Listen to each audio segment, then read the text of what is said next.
Alright, with the Sony FX2 just coming out, I feel like it's a good time to actually do this video. With all of the kind of hate going along with the FX2, I think I should put in my opinion, and to get it out of there, I like the camera, but in my use cases, I don't necessarily think I would need it.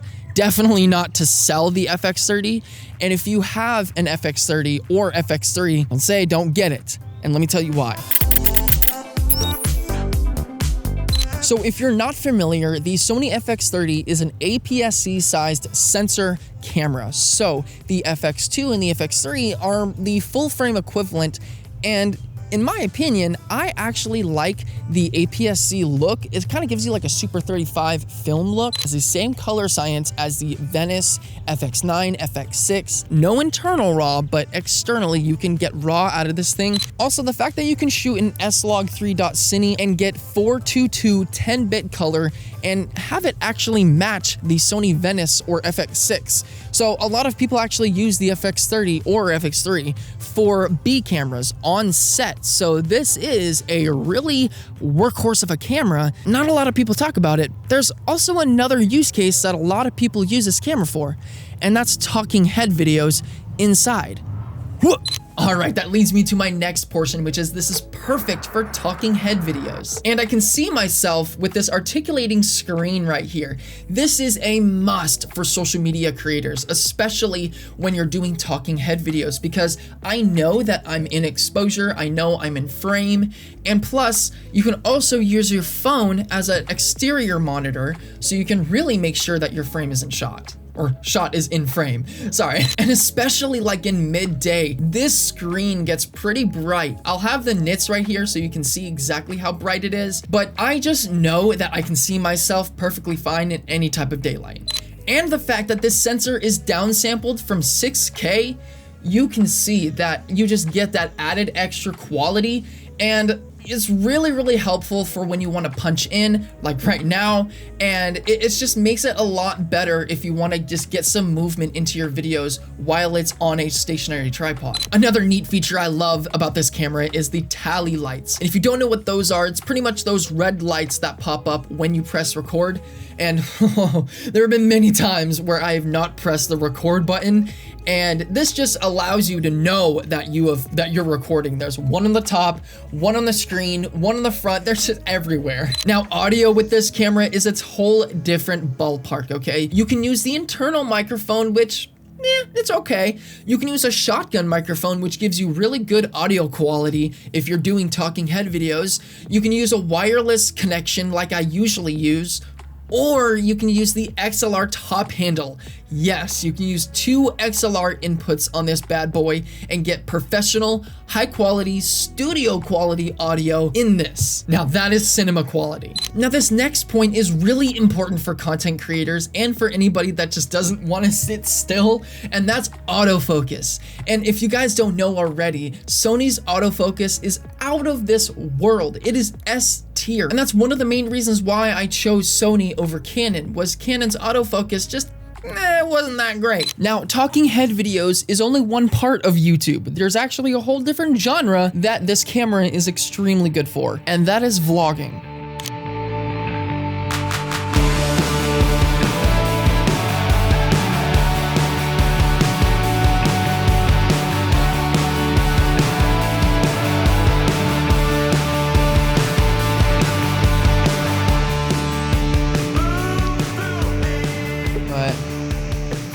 That's the river.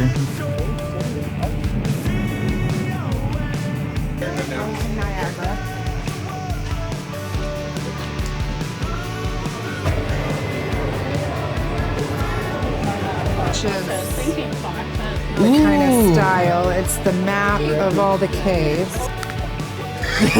The snake. These little pigs. She's not used to the cold. It kind of looks like the cave from Hawaii. It does. Wow. Bleaching back through these boxes. Water was pumped in from the surface. It was washed over the dirt. they would leach out a liquid that was nitrous rich, due in some part to like the bat guano or the bat poop that's found in the cave. If you were to light it on fire, it would spark just a little bit. So that's how you make gunpowder. They pump it up to the surface. It wasn't in the purest form, so what they would do is cook it with wood ash. It would boil down to a mixture that they shipped up to a company called DuPont up in Delaware, and they were able to make gunpowder from it. It was already being done. All right, before I start my next segment, look at this. I'm camping right now. We are at Mammoth Cave National Park, and I figured I'd do a little bit of a test with the IBIS in this camera. Look at this. I am just using my hand to stabilize this, and I'm walking down an incline. What? Look at that. It literally looks like a gimbal shot almost. Beautiful river.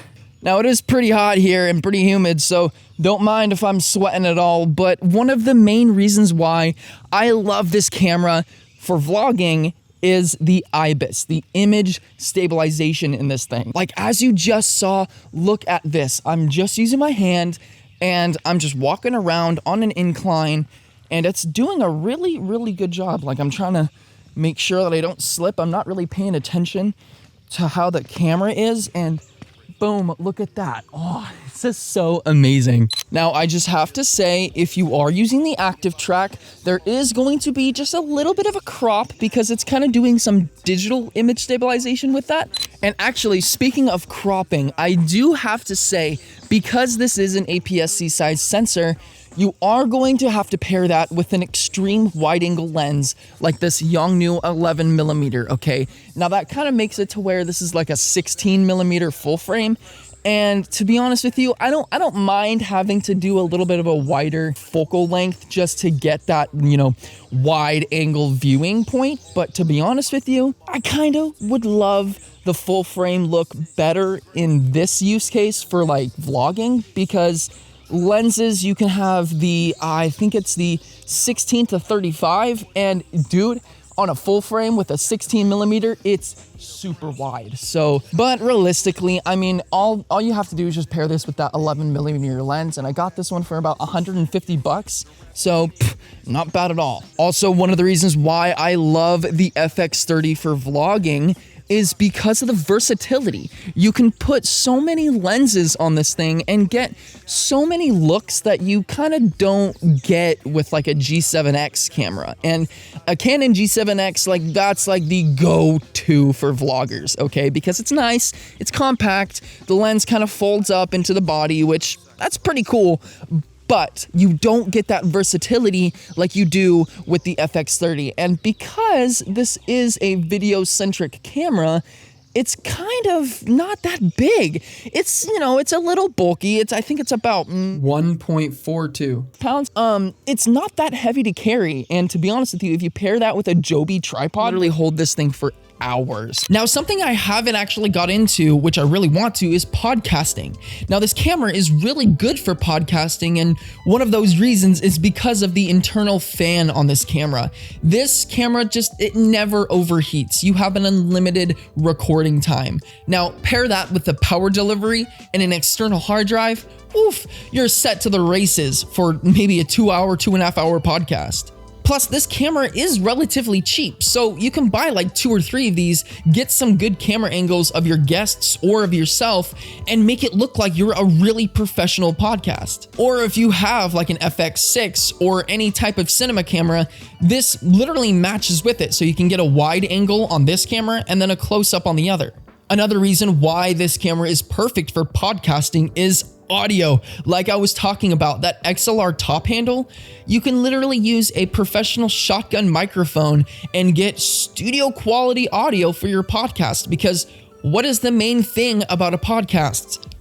Audio, okay? It's not just about video. And with the 2, you can actually have a 2-person podcast just with 1 camera technically. And then another major big part that I have, honestly, it annoys me so much that I see some of these podcasters not nailing their focus. And part of that is because they're using Canon or Blackmagic cameras that just doesn't nail autofocus that right.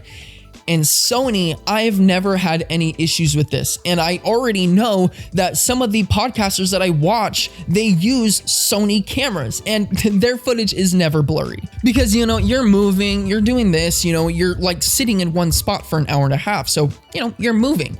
And if you get knocked out of focus, it's not a good day. Now getting into the professional side of things, you can actually use the 6/4 20 mounted threads on here and put a cage and completely rig out your camera exactly the way that you want to. Now, I haven't gotten this far yet because it's pretty expensive once you get started and stuff, but for a business, it's really, really nice to match the FX30 or 3 with the Venice or the FS5 or anything like that. So being able to have a monitor, a top handle, a V-mount battery, a matte box, everything on this camera just makes it really professional. Because the more and more you think about it, a lot of content creators are starting to get into the more professional work. Having a camera that can do all of that is kind of the way to go.